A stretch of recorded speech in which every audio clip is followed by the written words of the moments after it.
প্রথমত এতদিন পর্যন্ত ওসমান হাদির হত্যাকারীদেরকে আমরা অ্যারেস্ট হতে দেখিনি, বিচার তো অনেক দূরের কথা। আরেকটা বিষয় আমি খুব সংক্ষেপ করব, এই বিষয়টা খুবই গুরুত্বপূর্ণ, আপনারা নোট করবেন, আপনারা পরবর্তীতে আওয়াজ তুলবেন, কথা বলবেন এই বিষয়টা নিয়ে। আমাদের জুলাইয়ের যারা অগ্র সৈনিক ছিল, আমাদের ছাত্রদের যারা প্রতিনিধি ছিল, নেতৃত্বে যারা ছিল, নাহিদ, আসিফ, হাসনাত, সার্জিস সহ যারাই ছিল, তারা শেখ হাসিনার মতো একটা কারণাগিনীকে, ফ্যাসিস্টকে বাংলাদেশ থেকে বিতাড়িত করতে পেরেছে, ওসমান হাদির হত্যাকারীদেরকে অ্যারেস্ট করাতে পারে না। এটা কি আপনাদের বিশ্বাস হয়? প্রয়োজন কি? প্রয়োজন হচ্ছে সদিচ্ছার।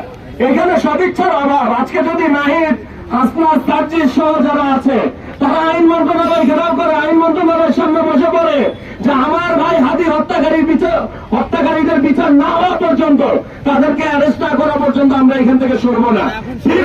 24 ঘন্টার মধ্যে হাদিকে যারা গুলি করেছে তাদেরকে অ্যারেস্ট করা হবে। প্রয়োজন সামান্য একটা সদিচ্ছার। সুতরাং আমরা ইন্টারিমকে জবাব দেব, ইন্টারিমকে প্রশ্ন করে লাভ নাই। ইন্টারিম তো হচ্ছে চুরি করা একটা হিজড়া গভর্নমেন্ট। ইন্টারিমকে আমরা প্রশ্ন করে লাভ নাই। আমাদের প্রশ্ন করতে হবে, এই জুলাইতে যাদেরটাকে সারা দিয়ে আমরা মাঠে নেমেছিলাম, পরবর্তীতে যাদেরকে এই বাংলাদেশকে দেখার ড্রাইভার আমরা দিয়েছিলাম, তারা এখন কেন আমাদেরকে দেখছে না, আমাদের বিপ্লবীদেরকে দেখছে না?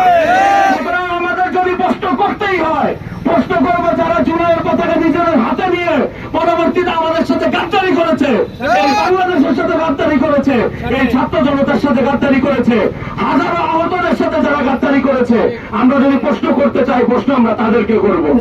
সুতরাং সংগ্রামী সহযোদ্ধা ভাইরা, আজকের থেকে আমরা বিচার যেখানেই চাবো, সব জায়গায় জুলাইয়ের গাদ্দার যেগুলো আছে তাদেরকে সামনে এনে এনে আমরা প্রশ্ন করবো যে তোরা কেন আমার ভাই হাদির হত্যাকারীদের বিচারের জন্য তোরা আইন মন্ত্রণালয়ে যাস না? তোরা কেন স্বরাষ্ট্র উপদেষ্টার সামনে যাস না?